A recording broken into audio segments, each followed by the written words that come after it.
VRS betritt mit dem DirectForce Pro Pedalsystem das erste Mal meinen Ron Reviewed Kanal. In diesem Review teste ich alle Einstellungsmöglichkeiten, mache den Rennstreckentest und am Schluss gibt es das Fazit und die Kaufempfehlung mit wie gewohnt objektiver Beurteilung. Legt die Füße hoch und willkommen hier in meinem YouTube-Kanal.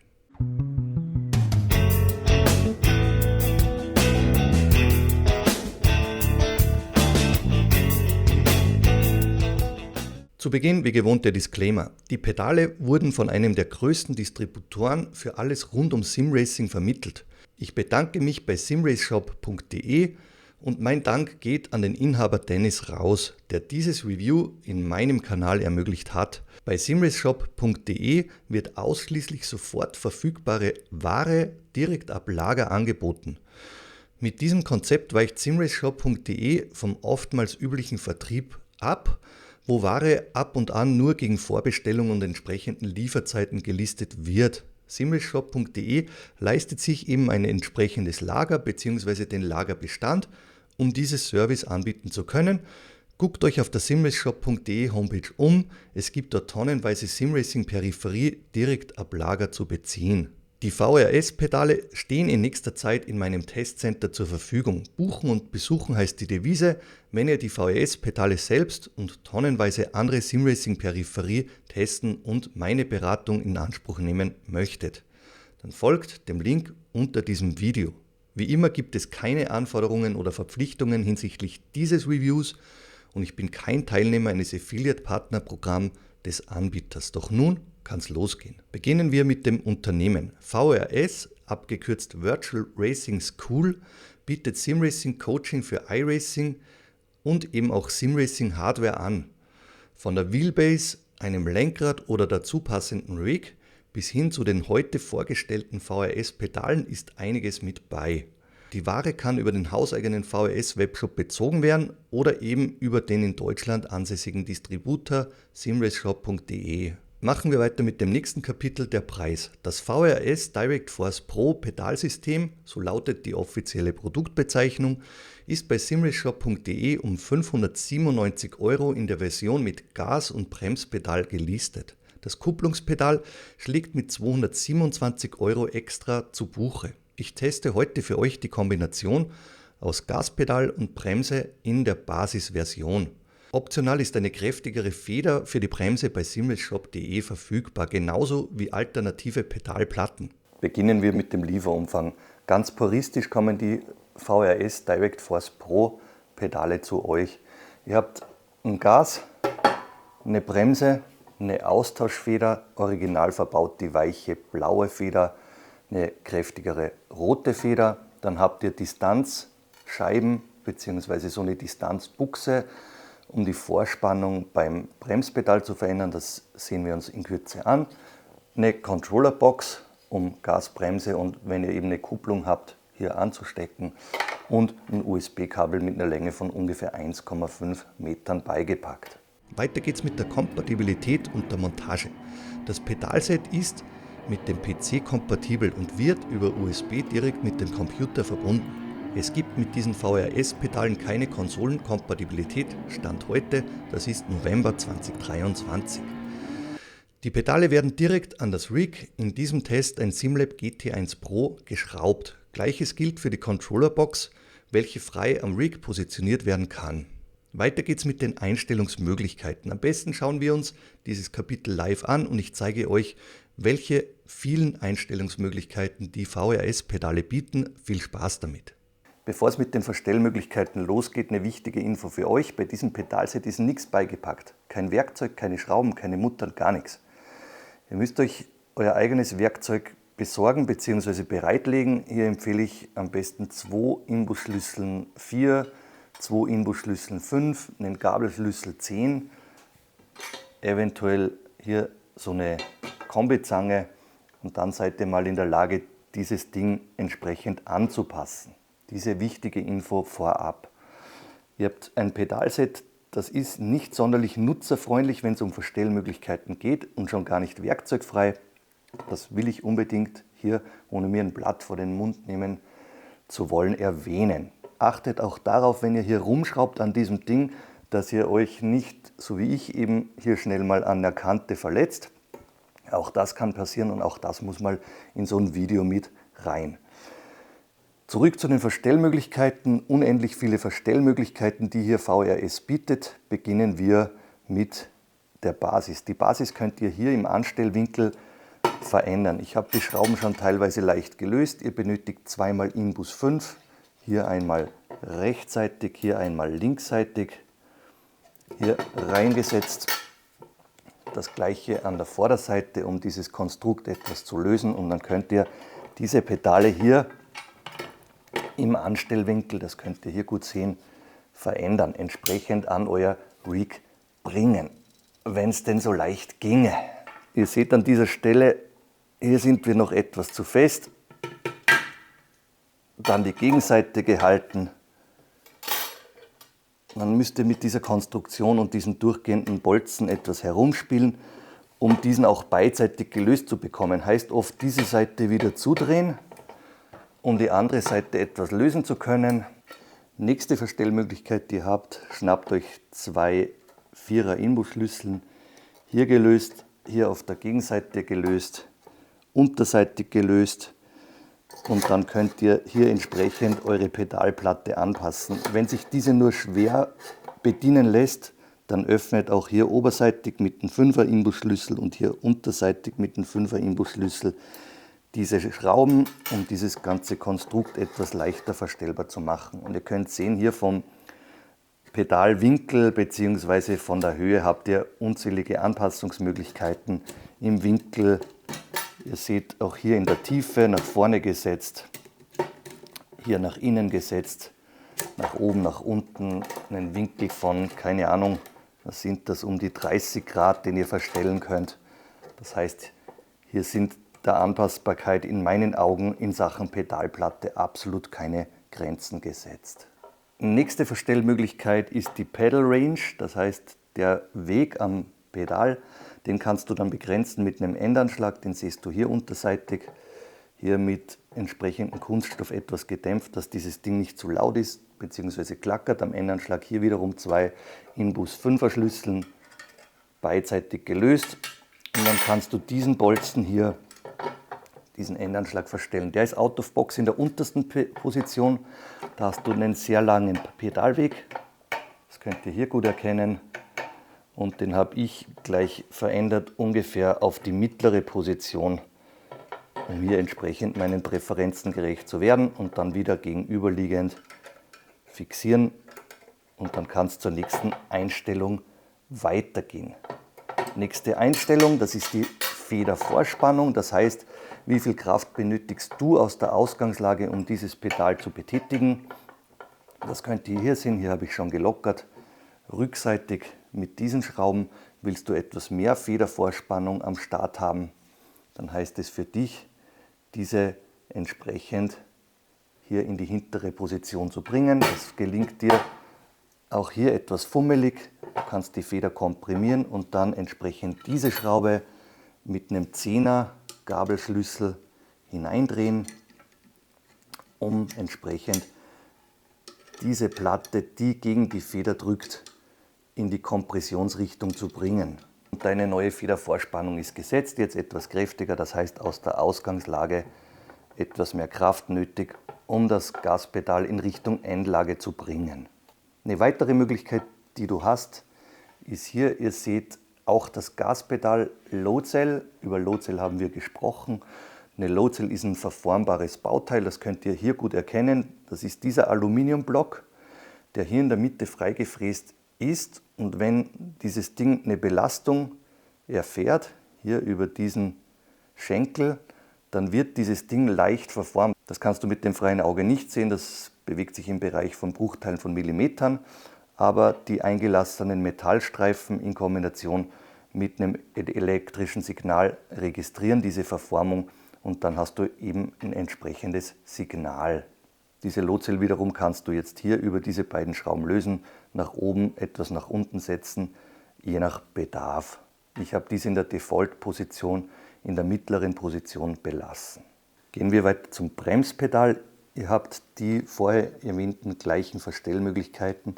in Sachen Winkel, auf dieser Seite in Sachen mechanischer Endanschlag, wenn ihr diesen nutzen wollt, hier, und bei der Pedalplatte oberseitig gleich wie beim Gaspedal. Was ändert sich jetzt beim Bremspedal?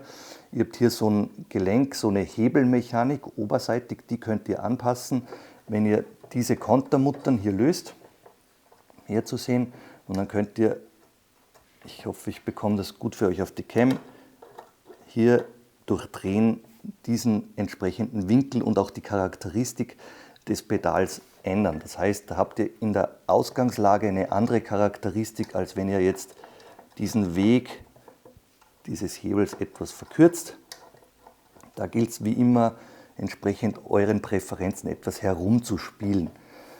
Was ihr damit auch verändert, ist eben die entsprechende Distanz und auch die Vorspannung.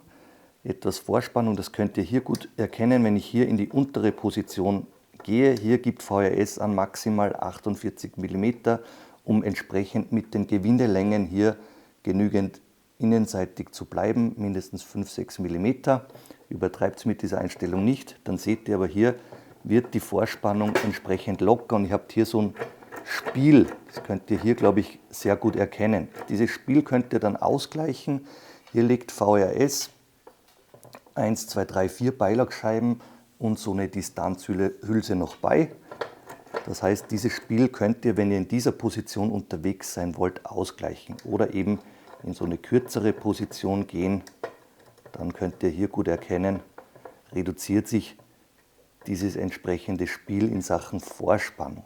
Ich bin in so einer mittleren Position unterwegs gewesen, diese Kontermuttern dann entsprechend wieder anziehen. Und eine weitere Möglichkeit, die du hast, ist entsprechend der Federtausch. Hier empfiehlt es sich immer, genügend Spiel hier zuzulassen, dann gelingt dies viel leichter. Jetzt habt ihr diese Überwurfklemme, die ihr lösen könnt. Das heißt, hier unterseitig bekommt ich das hier auf die Cam, ich hoffe ja, diese Klemme lösen. Dann fädelt ihr dieses Ding aus, hier seitlich. Da heißt es etwas herumzuwackeln. Funktioniert aber relativ einfach, wenn ihr hier die Vorspannung komplett rausnehmt. Dann funktioniert dies wunderbar. Dann könnt ihr dieses Ding hier ausfädeln. Jetzt habt ihr dieses Ding ausgefädelt. Das ist eine etwas fummelige Angelegenheit. So ehrlich muss ich zu euch sein. Dann müsst ihr etwas herumspielen und dann könnt ihr dieses komplette Paket lösen. Das sieht dann so aus und entsprechend eine andere Feder draufsetzen. Das ist diese rote Feder. Hier habt ihr eine Möglichkeit, das Ganze noch etwas härter zu gestalten. Der Simrace Shop bietet euch eine gelbe Feder für richtig harte Jungs an, die dann nochmal etwas brutaler ans Werk geht als diese rote. Ich bin nicht dieser Extrembremser. Für mich geht diese blaue Feder in Ordnung. Das heißt, ich finde damit mein Auslangen. Mir genügen meistens um die 50, 60 Kilogramm am Bremspedal. Das heißt, mir reicht im Prinzip eine um die 90, 100 Kilogramm Low-Cell aus. Was wir jetzt noch ändern, ist hier etwas das Spiel zu reduzieren bzw. die Vorspannung anzupassen. Das machen wir an dieser Stelle gleich. Das heißt, ihr könnt diese Aufnahme runterschrauben, die entsprechende Mutter lösen.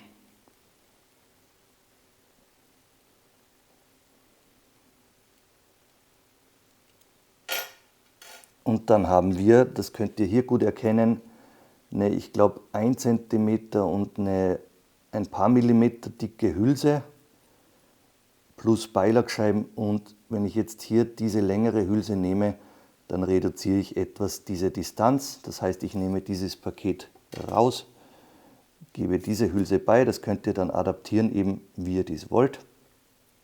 Und entsprechend mit der Mutter wieder fixieren, beziehungsweise hier an dieser Stelle wieder einbringen.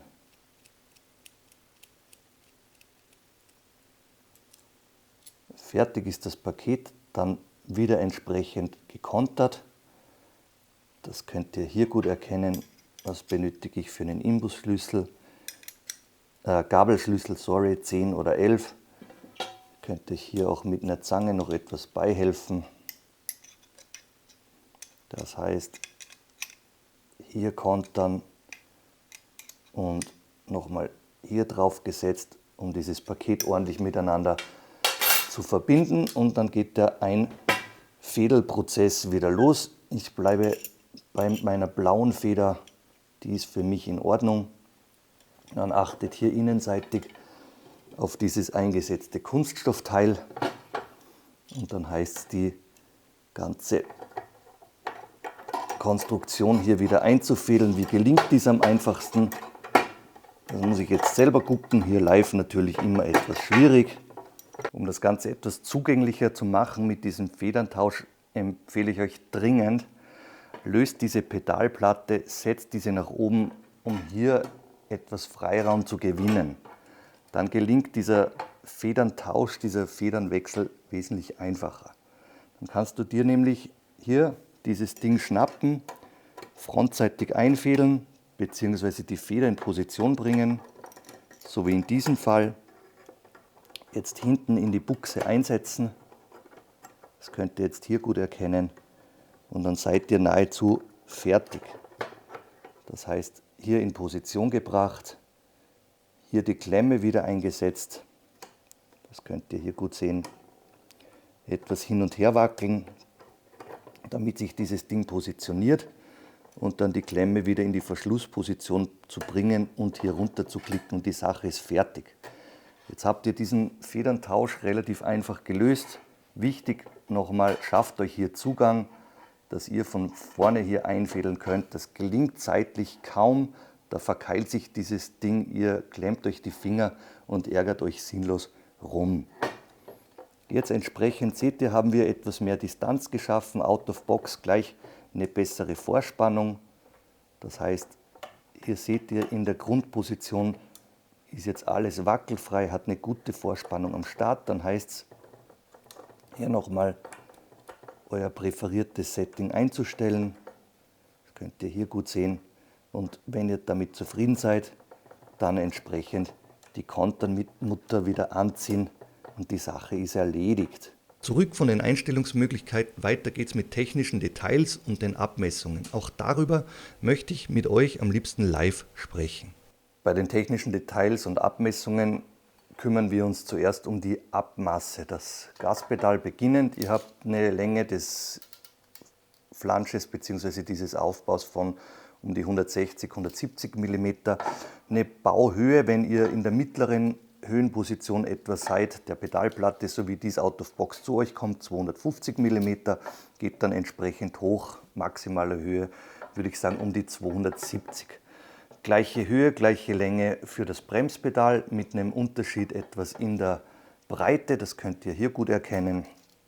Hier vorne am Arm 25 bzw. 35 und entsprechend auch die Pedalplatte 70 mal 100 hier am Bremspedal und 55 mal 120 am Gaspedal. Rückseitig gemessen habt ihr hier eine Position des Lochabstandes von 70 mm bei der Bremse und von 60 mm in etwa beim Gaspedal mit den entsprechenden Langlöchern, die der Vollständigkeit halber ungefähr 35 mm lang sind und Mitte auf Mitte gemessen um die 125 mm, 120 mm. Das könnt ihr dann an euer Rig bringen. Hier nochmal kurz auf die Montage eingegangen, auch ein Punkt, der in diesem Fall wiederum fummelig gestaltet ist. Ihr seht hier überlappend Schrauben über diesen Langlöchern, und wenn ihr hier mit einem Imbusschlüssel ran wollt, dann habt ihr eine Fummelei, eine Verkanterei. Da gilt es zu beachten, eventuell hier von unten mit der Imbusschraube und von oben mit der Mutter hier ranzugehen, um hier nicht lang rumfummeln zu müssen. Warum hier diese kleinen Schenkel nicht um 5 mm weiter nach außen gesetzt werden bei solchen Konstruktionen, das verstehe ich an dieser Stelle nicht. Ich frage mich immer, warum die Konstrukteure diese Dinger nicht selbst montieren oder ob denen nicht auffällt, dass dies sehr fummelig ist und hier 5 mm mehr oder weniger hier nicht die bessere Wahl in Sachen Nutzerfreundlichkeit gewesen wären. Aber sei wie es sei, ihr montiert wahrscheinlich bei euch zu Hause die Pedale nur einmal. bei mir in meinem Fall, in meinem Testcenter, wo ich regelmäßig am Umbauen bin, fällt mir so ein Aspekt natürlich stärker auf, wie vielleicht bei euch zu Hause in den eigenen vier Wänden. In Sachen technischer Details und Anbindung, da seht ihr, habt ihr entsprechend lang gewählte Kabel, die hier aus den Pedalen hier rausragen, um die 400 mm. Das heißt, ihr könnt diese Pedale weit voneinander montiert an eurem Rig haben und werdet mit den Kabellängen nicht eingeschränkt, und diese münden wiederum hier in dieser Controllerbox. Da werden diese Dinger eingesteckt und mit LEDs entsprechend signalisiert, dass die Verbindung steht. Hier habt ihr noch einen Reset-Button an der Controllerbox bzw. den USB-Anschluss für ein ungefähr 1,5 Meter beigelegtes USB-Kabel. In Sachen technischer Ausstattung, beide Pedale, Gas, Bremspedal entsprechend mit einer Low-Cell ausgestattet, eine etwas schwächere Low-Cell, ich glaube das ist eine 70-80 Kilogramm Low-Cell hier am Gaspedal und eine sehr kräftige 200 Kilogramm sehr massive Low-Cell hier an der Bremse. Das könnt ihr, wenn ihr hier innenseitig hineinblickt, 200 Kilogramm beschriftet, Marvin, eine Low-Cell, und über dieses Konzept bzw. über diese Funktionsweise haben wir bereits gesprochen. Beim Gaspedal, der Widerstand wird über so eine Spiralfeder hier bewerkstelligt. In meinen Augen optisch sehr abenteuerliches Konzept mit so einer gebogenen Feder, die hier eingebracht ist. Aber im Rennstreckentest, das kann ich euch schon verraten, ich habe schon viele Runden damit gedreht, gibt es hier absolut keine Einschränkungen, kein ungutes Gefühl. Das ist in meinen Augen halt ein optischer Aspekt, der einem gefallen kann oder nicht. Mir persönlich gefällt dieser optische Aspekt absolut nicht, aber das, was auf der Rennstrecke herumkommt, das ist auch mit so einer Konstruktion einwandfrei. Beim Bremspedal haben wir eine Abweichung, da habt ihr in meinem Kanal meistens Elastomer-Systeme gesehen oder Kombinationen von beiden, wie letztes Mal bei den Simlab-Pedalen, wo ihr eine Feder plus ein Elastomer-Paket habt. Hier habt ihr lediglich eine Feder verbaut. Die Charakteristik unterscheidet sich etwas von diesen Elastomer-Paketen an einer Bremse. Das gilt es immer herauszufinden, was euch besser gefällt. Mir gefällt in der Endlage bei reinen Federkonstruktionen ein etwas knackigeres Feedback, ohne den Endanschlag nutzen zu müssen. Bei etwas schwächer dimensionierten Elastomeren hast du in der Endlage etwas so ein weicheres Gefühl, aber auch das ist wiederum sehr stark subjektiv behaftet. Liegt auch immer am Anwender, der wie ich jetzt ein nicht extrem kräftiger Bremser bin, im Vergleich zu einem Anwender, der eine 200 Kilogramm Low-Cell vielleicht zu 70-80% sogar ausnutzt. Da kann es diverse Unterschiede eben geben. In Sachen Materialien, da seht ihr lasergeschnittene Teile, die dann entsprechend mit diesen Einzelbauteilen über viele, viele Schrauben zusammengesetzt werden. Hier nichts Spannendes, hier ist kein extra Design am Start. Vielleicht hier klein so ein VRS-Logo, so eine Andeutung. Und das war's in Sachen Design bei diesen VRS-Pedalen. Kurz nochmal zusammengefasst, jetzt von den Verstellmöglichkeiten und den technischen Gegebenheiten dieser Pedale. Sehr fummelig, sehr viele Verstellmöglichkeiten. Hier schnell mal aus dem Rig zu springen und mit ein, zwei Handgriffen werkzeugfrei etwas zu verstellen, um auszuprobieren, das funktioniert mit diesen Pedalen nicht. Diese Pedale sind dafür gemacht, um sich länger damit auseinanderzusetzen, seine persönliche Einstellung zu finden, hier etwas rumzuschrauben und diese dann zu belassen. Das ist jetzt so mein Fazit von diversen Umbauten, Einstellungen bei diesem VRS Direct Force Pro Pedalset. Nächstes Kapitel: Verarbeitung und Material. Die VRS-Pedale bestehen aus lasergeschnittenen Metallkomponenten und entsprechenden Schrauben, Muttern, Federn und Load-Cells. Die Verarbeitung, Materialwahl und das Finish sind auf einem guten Niveau. Auch in Sachen Spaltmasse, Lagerung und Spielfreiheit gibt es nichts zu kritisieren. Machen wir weiter mit einem subjektiven Kapitel, die Optik. In Sachen Optik bieten die VRS-Pedale einen puristischen Look, wie dies eben der Fall ist, wenn Laserzuschnitte einfach zusammengeschraubt werden. VRS verzichtet auf irgendwelche optischen Features wie Eloxierung oder eine LED-Beleuchtung. Die Feder und der Endanschlag bringen etwas Farbe ins Spiel und das war's. Weiter geht's mit unserem Hauptkapitel, die Rennstrecke. Lasst uns an dieser Stelle ein paar Runden live drehen, damit ich euch meine Eindrücke schildern kann. Im heutigen Rennstreckentest sind wir unterwegs mit Assetto Corsa Competizione, Honda NSX GT3, ein Rennen auf Brands Hatch. Triple Monitor Setup, SimLab GT1 Pro Rig, die Motion, diese Bewegung kommt von Simrig SR2. Was haben wir noch am Start? Eine EasyTech La Prima, 12 Newtonmeter, Direct Drive Wheelbase.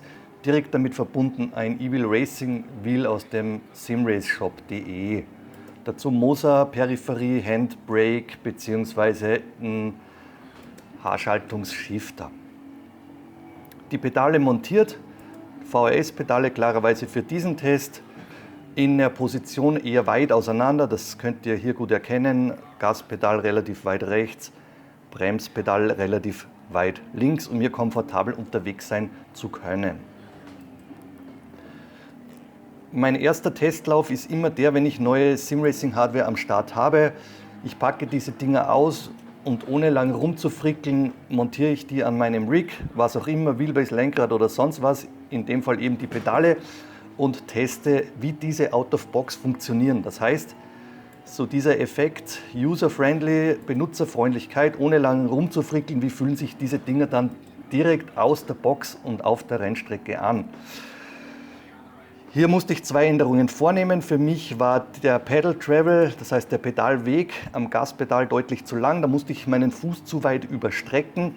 Das war für mich ein eher unangenehmes Gefühl. Den habe ich auf die Hälfte etwa runtergesetzt. Wie das funktioniert, das haben wir sehr ausführlich im Einstellungskapitel besprochen. War in ein paar Sekunden erledigt. Und zweiten Punkt, den ich abgeändert habe, war beim Bremspedal. Da war im Prinzip kaum Vorspannung drauf. Da bin ich mit der Vorspannung deutlich kräftiger reingegangen. Ansonsten habe ich diese oberseitige Hebelkonstruktion an der Bremse gleich gelassen, etwas weicher gestellt, das heißt etwas auseinander, diese beiden Schrauben, und war somit so direkt out of box unterwegs mit zwei kleinen Änderungen, die ich vorgenommen habe. Jetzt direkt zurück zur Rennstrecke. Was ist mir aufgefallen auf den ersten Testmetern? Sehr exakt gelagerte Pedale, sehr exakt gelagert und gleichzeitig absolut geräuschneutral bzw. keine Geräuschemissionen, die jetzt von diesem Pedalset an meine Ohren dringen. Das heißt, du hast kein Klackern, du hast in den Endlagen hier beim Gaspedal super gedämpft, hier mit diesem Überzug, und auch die Gleiteigenschaften, die Lagerungen sehr exakt, kein Knarzen, kein Rattern, kein Krachen. Ich lasse auch hier immer mein Motion Setup eingeschalten, um auch hier rauszuhören, gibt es hier irgendwelche Vibrationen, die man dann raushört von Pedalen oder jeglicher anderer Peripherie, um möglichst real jetzt dieses Szenario für euch abbilden zu können. Und ich setze bei der Bremse nie einen mechanischen Endanschlag, den lasse ich außen vor, eher eben weit nach hinten, damit ich nicht mit diesem kollidiere, da ich diesen mechanischen Endanschlag, diesen endgültigen Endstop hier am Bremspedal eben nicht mag. Das ist eine Gewöhnungssache, eine Einstellungssache, ist eine eigene Präferenz, die es gilt selbst herauszufinden. Ich stelle meinen Endanschlag entsprechend einer Kraft X hier am Bremspedal. Ich bin nicht der ultra harte Bremser. Ich würde sagen, ich liege da meistens bei um die 60, 50, 60, je nach Geschmack, maximal 70 Kilogramm direkt am Bremspedal bei meiner gewünschten Endlage, die ich dann so entsprechend in der Software kalibriere. Das so meine Settings.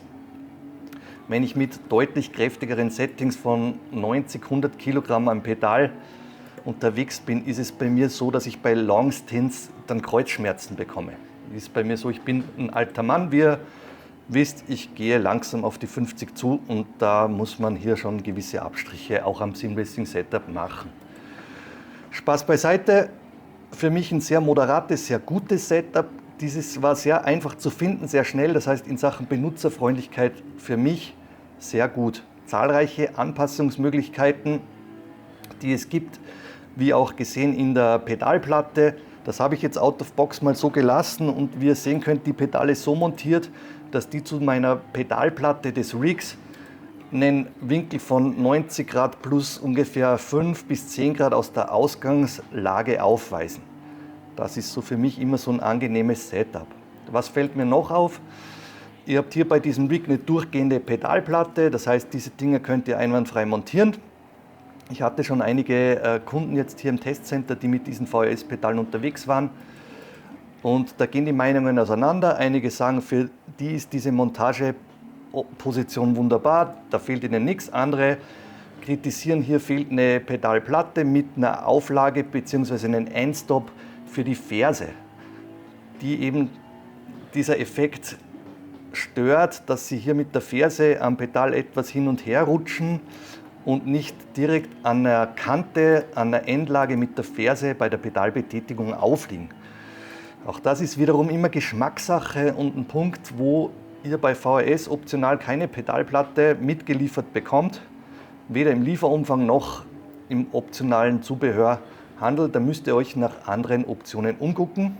Beziehungsweise wenn ihr einen Rig wie einen Simetic K2R habt mit diesen beiden Streben, das hatte ich ebenso in meinem Kanal im Test, dann werdet ihr absolut nicht drum rumkommen, hier eine Pedalplatte optional zu ordern, sonst fällt ihr mit euren Füßen bzw. mit euren Fersen ins Freie und könnt so klarerweise nicht unterwegs sein. Das muss euch bewusst sein, wenn ihr diese Pedale budgetiert.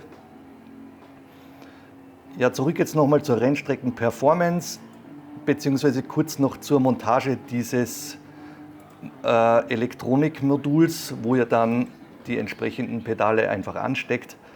Das sehr gut, sehr einfach gelöst. Über 2 Schrauben habe ich das mit dem Rig verbunden. Wenn ihr aus optischen Gründen dies unterseitig machen wollt, dann absolut kein Problem, um die Kabel unterseitig eurer Pedalplatte verbinden bzw. verlegen zu können.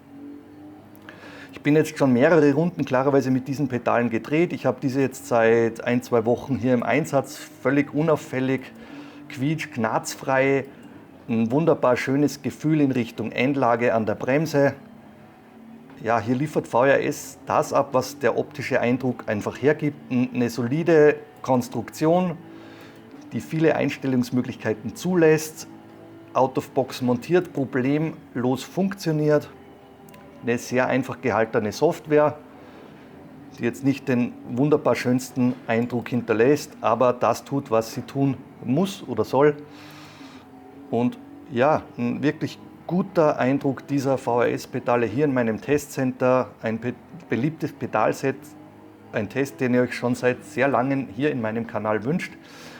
Ich werde jetzt dieses Rennen noch fertig fahren, mich jetzt noch mal mehr auf meine Pace konzentrieren und dann alles für euch zusammenfassen, die positiven Aspekte, negativen Aspekte, Fazit und so weiter und so fort. Und dann melde ich mich in Kürze wieder bei euch.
Nächstes Kapitel, die Nachteile. VHS bietet out of box keine Pedalplatte an. Dies ist von Nachteil, da ihr die Pedale auf Rigs mit nicht durchgehenden Pedalplatten, wie beispielsweise von Simetic, nicht verwenden könnt, da die entsprechende Fußablage fehlt. Auch oftmals von meinen Kunden im Testcenter angemerkt wird, dass ein Fersenanschlag im Speziellen beim Gaspedal sehr förderlich ist, um konstanter und entspannter unterwegs sein zu können, als eben die Ferse frei auf einer Ebene positionieren zu müssen. Ich persönlich finde, dass ausschließlich jeder Pedalanbieter eine entsprechende Pedalplatte zumindest optional im Programm haben sollte. Zweiter negativer Aspekt ist die fummelige Montage, da die gewinkelten Schenkel der Profile zu knapp dimensioniert sind und der Imbusschlüssel mit der darüberliegenden Schraube kollidiert. Und letzter negativer Aspekt ist, dass sämtliche Einstellungen ausschließlich mit Werkzeug bewerkstelligen und manchmal sehr schwer zugänglich und fummelig sind. Machen wir weiter mit den neutralen Aspekten. Die sehr puristisch gehaltene Software stufe ich als neutral ein. Nächster neutraler Aspekt ist der Preis, den ich gerade noch neutral einstufe. Eine separate Pedalplatte muss bei Bedarf budgetiert werden und an dieser Stelle ist ein Zweiweg-Pedalset, welches ohne jegliche Aufpreise für Design, Eluxierung und ohne Schraubenmaterial und Werkzeug daherkommt, mit knapp 600 € sportlich angesetzt und geht für mich in Sachen Preisgestaltung gerade so noch als neutral durch. Die optischen Aspekte sind wie immer rein subjektiv zu betrachten. Mir persönlich gefällt die freiliegende und gebogene Feder beim Gaspedal absolut nicht. Den Laserzuschnitt-Look, den ordne ich eher durchschnittlich ein. Kommen wir zu den Vorteilen. Die VRS-Pedale glänzen durch eine schier unendliche Anzahl von Anpassungsmöglichkeiten. So flexibel habe ich die Verstellmöglichkeiten einer Pedalplatte noch bei keinem anderen Anbieter gesehen. Weiters bringen diverse Anpassungen deutlich vernehmbare Charakteränderungen an die Pedale. Vom langen bis zum kurzen Weg, hoher bis niedriger Vorspannung und die über die Hebelkonstruktion veränderbare Charakteristik des Bremspedals sind alle Präferenzen des jeweiligen Anwenders umsetzbar. Dies mündet dann in einer sauberen Performance auf der Rennstrecke, auf welcher die VRS-Pedale ohne Nebengeräusche auf einem wirklich hohen Level performen. Und letzter Vorteil ist die hohe Flexibilität in Sachen Montage, da die Langlöcher und das getrennte Pedaldesign ihren Teil dazu beitragen. Kommen wir zum Fazit und zur Kaufempfehlung. VRS bringt mit dem Direct Force Pro Pedalset ein sehr puristisches Pedalset an den Start, welches hohe Ansprüche an die Verstellmöglichkeiten zweifelsfrei erfüllt.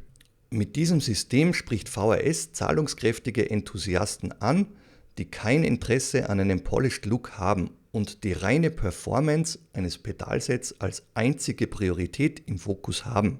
Eine Kaufempfehlung spreche ich dann aus, wenn für dich die eben erwähnten Punkte zutreffen und du dich auch eingehend mit den Verstellmöglichkeiten auseinandersetzen und ein Werkzeug bedienen möchtest. Bedenke bei deiner Anschaffung unbedingt, ob du eine Pedalplatte aus rigtechnischen Gründen benötigst oder diese aus ergonomischen Gründen angeschafft werden muss.